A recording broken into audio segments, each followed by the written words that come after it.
You think you can take credit this time? I stood at the office door holding a cup. He sat behind the desk cutting a half-eaten cake. Chad leaned against the corner of the desk, arms crossed, watching me. Mike had red frosting at the corner of his mouth, smiling as he pointed to the chair. I set the cup down and walked to the chair, sitting. He pulled out the printed quarterly report, flipping through pages. Numbers circled and highlighted in bright colors. I stared at the report, eyes calm and focused. Chad lightly tapped his toes without saying a word. Sunlight streamed through the blinds outside the office.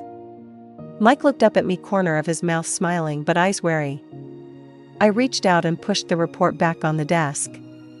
He blinked, then withdrew his smile. The air filled with the scent of coffee and cake. Chad leaned closer to the desk, slightly bending to watch me. I glanced at the security camera by the office door. No one passed by, everything silent as usual. Mike tapped the desk, seemingly to remind me. I nodded and sat up straight. Fingers lightly tapping the desk in a steady rhythm. Chad lifted his chin, speaking quietly with a hint of provocation. I locked eyes with him, giving no response. Mike stood holding his coffee, slowly approaching. I set my cup down, not moving. The air tense as if it could snap at any moment. Chad pursed his lips, eyes smiling. I calmly looked at him, hands naturally at my sides. Mike set the coffee down, leaning on the desk. I slowly flipped through the report, following the number clues. Chad moved to the window, scanning the office. I stayed seated, fingers tapping the desk. Mike wiped frosting from his mouth, moving slowly. The atmosphere froze like solid water. Chad leaned slightly forward, testing. I looked up, meeting his gaze without flinching. Mike cleared his throat softly, stopping movement. I pointed to a specific number in the report. Chad's eyes flickered slightly. I quietly spoke the information linked to the numbers. Mike furrowed his brow, fingers hovering. Chad stepped back to his corner seat. I gently picked up the coffee and took a sip. Silence filled the office with only breathing. Mike sat back down, wiping the desk with his hand. I watched him as if recording every move. Chad lowered his head, looking at his toes. I glanced at the angled sunlight outside. Mike breathed slowly, eyes uneasy. I neatly placed the report in the center of the desk. Chad lightly bit his lip. I lifted my chin, eyes steady. Mike lightly tapped the desk, fingers making soft sounds. I slowly stood up, body straight. Chad leaned back in his chair, eyes avoiding mine. I walked to the office door and paused. Mike looked up at me, eyes tense. I glanced back at both of them. The air seemed frozen in that moment. Chad hummed softly, sitting upright. I reached for the door handle, gripping it firmly. Mike stepped back slightly. I gently opened the door and walked out. Chad muttered under his breath, cursing. I walked down the hall with steady steps. Mike leaned against the wall, eyes fixed on me. Soft breathing echoed inside the office. I crossed the corridor, scanning every corner. Chad leaned against the wall, trembling slightly. I turned gently and continued forward.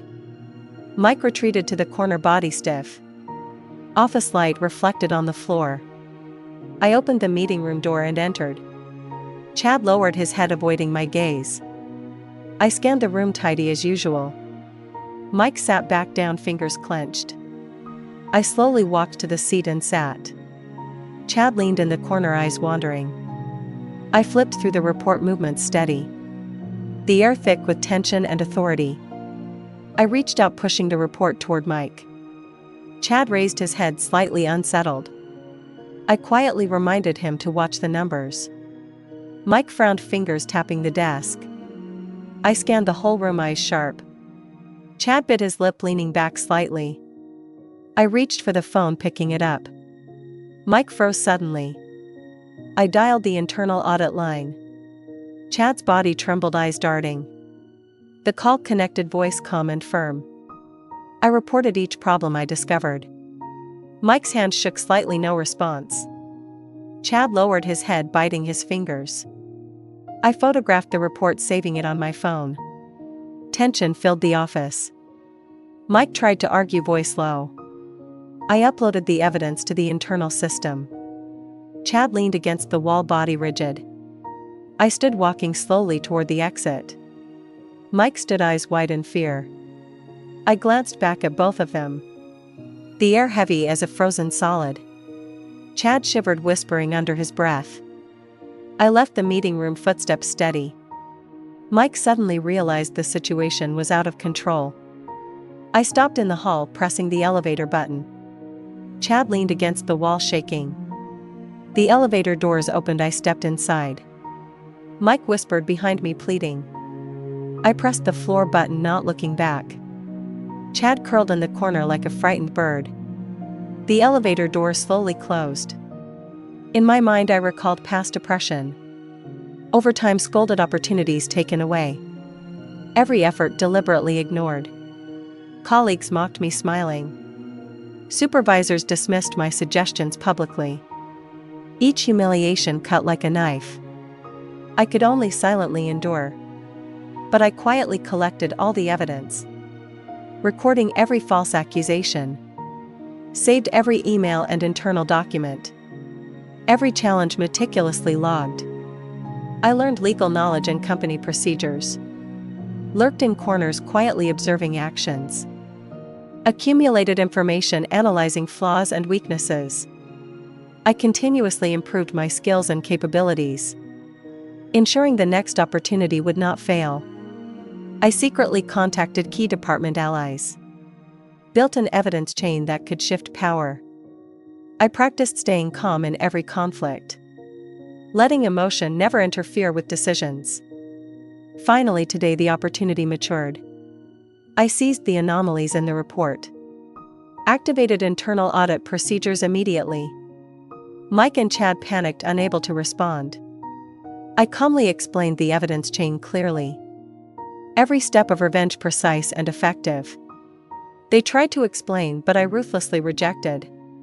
Every argument documented and archived. I played the full meeting recording. Mike's eyes panicked, unable to rebut. Chad lowered his head, trembling. I presented the data for senior review. Internal system revealed their violations. HR and finance immediately intervened. Mike turned pale, shaking. Chad knelt, begging for mercy. I remained calm, stepped steady. Handed the organized evidence to supervisors. Office echoed with quickened breathing. Every document submission shocked the room. Mike's color drained. Chad's tears fell, body trembling. I slowly walked out, not looking back.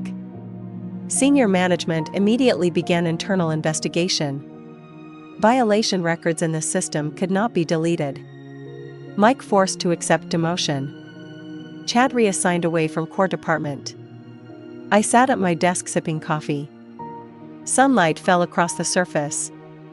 Every effort, every endurance paid off. Office restored, calm, orderly.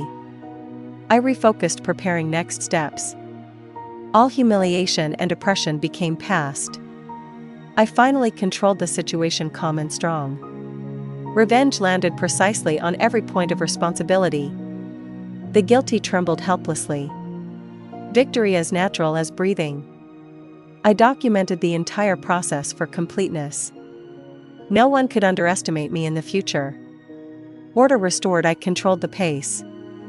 Past oppression turned into actionable evidence. I sipped my coffee, eyes resolute. Office light reflected my victorious figure. Mike and Chad fully understood the outcome. I slowly organized desk and filed papers. Sunlight angled across the neat desk. Revenge completed, calm, orderly, with no mistakes. Every action, every word had consequence. Office regained quiet and order. I leaned back, chair breathing steady. Successful revenge brought real satisfaction. I could handle all future challenges. Past humiliations became foundation for growth. I slowly finished my coffee, eyes steady.